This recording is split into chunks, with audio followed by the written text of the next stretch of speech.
వరకు కూడా నీ జీవితంలో ఏదైతే నువ్వు కలిగి ఉన్నావో అదే నీ జీవితం వచ్చే సంవత్సరం అనుకుంటే సాతాను నిన్ను మోసం చేస్తున్నాడు. అది కాదు నీ జీవితం.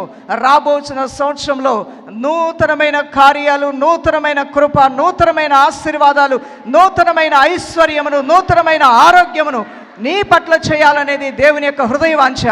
మార్చుకో నీ ఆలోచన విధానాన్ని, నీ యొక్క అభిప్రాయాల్ని మార్చుకో, నీ తత్వాన్ని మార్చుకో. నీ జీవితాన్ని మరొకసారి రీడెడికేట్ చేసుకోగలిగితే, మరొకసారి నీ జీవితాన్ని యేసయ్యకి తిరిగి నువ్వు సమర్పించుకోగలిగితే ఒక క్రొత్త జీవితం నీ కొరకు ఎదురు చూస్తూ ఉంది.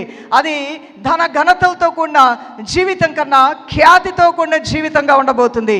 యేసు నాథుడి నుంచి వచ్చే గొప్ప జీవితంగా ఉండబోతుంది. ప్రఖ్యాతితో కూడిన జీవితంగా ఉండబోతుంది.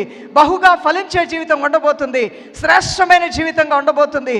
మేలుల తర్వాత మేలులు, ఉపకారముల తర్వాత ఉపకారములు పొందుకునే జీవితంగా నీ జీవితాన్ని అత్యంత మధురముగా నీ దేవుడు మార్చబోతూ ఉన్నాడు.